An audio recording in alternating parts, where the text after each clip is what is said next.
মেয়েরা ট্রেনিং এ ফিরবে এবং তারা কন্ট্রাক্ট সাইন করবে। যে ভুল বোঝাবুঝিগুলো ছিল সেগুলো থেকে তারা সরে আসছে। এটা 18 জনেরই মুখের কথা। বাংলাদেশ ফুটবলে ছেলেরা যখন একের পর এক হতাশা দিয়েই চলে সমর্থকদের, সাউথ এশিয়া জয়ের স্বপ্নের পথে হাঁটতে হাঁটতে যখন জীবনানন্দ দাশের মতো জামাল তপুরা ক্লান্ত পরিশ্রান্ত, এই দৃশ্যগুলো দেখে চাইলে অবশ্য কবিগুরু রবীন্দ্রনাথের আশ্রয়ও নেওয়া যায়। হে ক্লান্তি আমায় ক্ষমা করো প্রভু।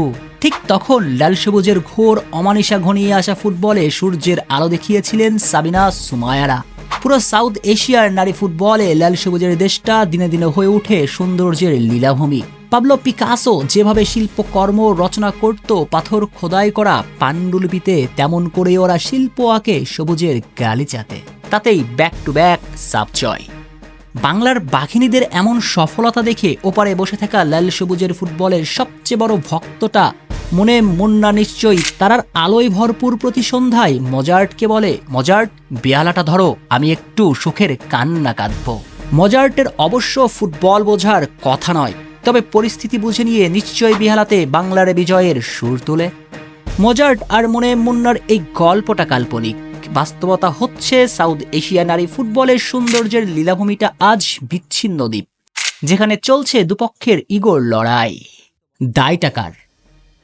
চলুন সে প্রশ্নের উত্তর খোঁজা যাক। তবে তার আগে বলে রাখা ভালো, কারো কাঁধে দোষ চাপিয়ে দেওয়া টিম স্পোর্টসের কাজ নয়, বরং যা ঘটেছে যা হয়েছে সেটাই টিম স্পোর্টস আপনাদের সামনে তুলে ধরছে মাত্র। কোচ পিটার বটলার আর বিদ্রোহী নারী ফুটবলারদের ঝামেলার গল্পটা বেশ পুরনো, তাতে অবশ্য খুব বেশি বিচলিত হবার কারণও নাই। কখনো কখনো সুখের সংসারে হট্টগোল বেঁধে যায়, এটাই জীবন। কিন্তু সকল সমস্যারই তো একটা সমাধান আছে। বিদ্রোহী নারী ফুটবলার আর কোচ পিটার বটলারের এই ঝামেলার মুশকিল আসান হয়ে এসেছিলেন স্বয়ং বাফুফে বস তাবিথ আওয়াল।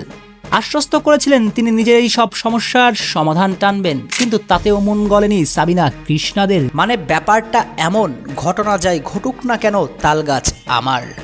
বিদ্রোহী নারী ফুটবলারদের এমন গো ধরে থাকার পরেও বাফুফে বারবার সফট হয়েছে। শেষ পর্যন্ত নারী উইংয়ের চেয়ারম্যান মাহফুজা আক্তার কিরণ, যার হাত ধরে শুরু হয়েছিল সাবিনা কৃষ্ণা রূপনাদের ফুটবলের পথ চলা, সেই মা সমতুল্য মানুষটা পর্যন্ত তাদেরকে ফুটবলে ফেরার অনুরোধ জানিয়েছেন। কিন্তু কিরণের অনুরোধকেও তারা দেখিয়েছে বৃদ্ধা আঙ্গুল। এবার আপনারাই বলুন, আসলে দায়টাকে? বাফুফের তরফ থেকে বারবার সফট হওয়ার পরেও যখন লাভের লাভ হয়নি, তখন বিদ্রোহীদের ছাড়াই দল ঘোষণা করা হয়েছে, তাহলে কি ধরে নেওয়াই যায়? নিজেদের অবস্থানে অনড় থাকা বিদ্রোহী ফুটবলারদের ক্যারিয়ার এখানেই শেষ? কে জানে। যদি এমনটাই হয়, তবে বাংলার ইতিহাস লেখা এই মহিলতাদের উপরে সম্মান রেখেই বিদায় জানানো যাক।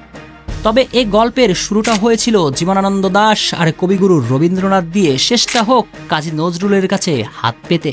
বিদ্রোহী কবি তার বিখ্যাত এক কবিতায় বলেছিলেন যে, বিদায় রাগিনীর মধ্যই তো লুকিয়ে থাকে আগমনের সুর, শেষ হয়ে যা মানেই কিন্তু আরও একটা নতুন শুরুর অপেক্ষা। শেখ শ্রাবণ অনিক, টিম স্পোর্টস।